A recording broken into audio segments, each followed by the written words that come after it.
खेती में रासायनिक खाद के अंधाधुंध प्रयोग से भूमि की उर्वरक शक्ति घट रही है, जिनसे न सिर्फ उपज की पौष्टिकता प्रभावित हो रही है, बल्कि लोगों की सेहत के साथ साथ पर्यावरण को भी नुकसान हो रहा है। रासायनिक खाद और पेस्टिसाइड्स के इस्तेमाल से खेती की लागत भी बढ़ रही है। इसलिए छत्तीसगढ़ के मुख्यमंत्री भूपेश बघेल जैविक यानी कि ऑर्गेनिक खेती को लगातार बढ़ावा दे रहे हैं और सरकारी योजनाओं के माध्यम से भी प्रोत्साहित कर रहे हैं। भारत जिसे कृषि प्रधान देश के नाम से जाना जाता है, जो देश दशकों से पीढ़ी दर पीढ़ी पारंपरिक खेती का साक्षी रहा है। समय के साथ खेती में भी तकनीकी विस्तार हुआ, लेकिन बढ़ती जनसंख्या और खपत के बीच ज्यादा से ज्यादा उपज और बढ़ती स्पर्धा में हम अपनी विरासत के मूल को नुकसान पहुंचा रहे हैं। आज खेती में रासायनिक खाद और कीटनाशकों का प्रयोग इतना ज्यादा बढ़ चुका है कि न सिर्फ इंसान बल्कि पर्यावरण भी इससे बुरी तरह प्रभावित है। कृषि उत्पादों में विषैले तत्वों की मात्रा बढ़ रही है, भूमि अपनी उर्वरक क्षमता खो रही है, लोगों के स्वास्थ्य और पर्यावरण पर रासायनिक खाद से उपजी फसल का दुष्प्रभाव बढ़ता जा रहा है।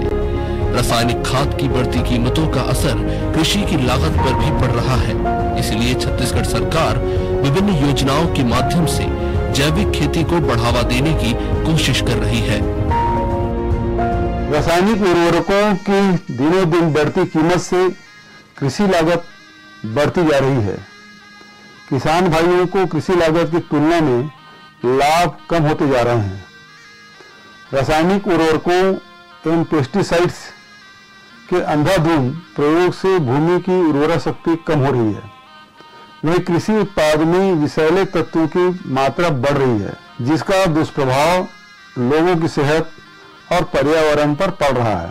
इन समस्याओं के निदान के उद्देश्य से हम छत्तीसगढ़ राज्य में जैविक खेती को प्रोत्साहित कर रहे हैं।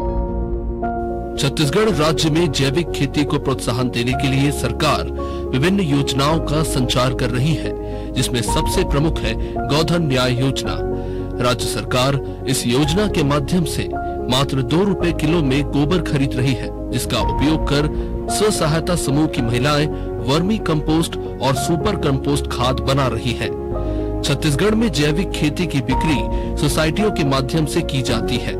किसानों को वर्मी कंपोस्ट मात्र 10 रुपए किलो और सुपर कंपोस्ट 6 रुपए किलो की दर से उपलब्ध कराया जाता है, जो कि किसी भी दूसरी कंपनी की तुलना में 6 से 10 गुना सस्ता और बेहतरीन क्वालिटी का है। छत्तीसगढ़ के मुख्यमंत्री किसानों से कहते हैं कि खेतों में अधिक से अधिक वर्मी और सुपर कंपोस्ट खाद का उपयोग करें, ताकि भावी पीढ़ी के लिए एक स्वच्छ और स्वस्थ पर्यावरण का निर्माण हो सके। वर्मी कंपोस्ट एवं सुपर कंपोस्ट के प्रयोग से भूमि की उर्वरा शक्ति बढ़ती है, फसल उत्पादन बेहतर होता है, खेती की लागत में कमी आती है। इनके उपयोग से मिट्टी के जल धारण क्षमता में सुधार होने के साथ ही मृदा क्षरण रुकता है। जैविक उत्पादों को बाजार में अच्छी कीमत मिलती है। वर्मी कंपोस्ट और सुपर कंपोस्ट खाद रासायनिक खाद की तुलना में बेहद सस्ता और फसलों के लिए पौष्टिक है। जैविक खाद से उत्पादित फल और सब्जियों की पौष्टिकता और गुणवत्ता बेहतर होती है, जिसकी बाजार में भी अच्छी कीमत मिलती है और किसानों को भी फायदा मिलता है। रासायनिक खाद जहां भूमि को शोषित करता है, वहीं जैविक खाद भूमि को पोषित करता है, फसलों में कीट के प्रकोप को भी कम करता है। हर मामले में जैविक खाद रासायनिक खाद की तुलना में खरा उतरता है।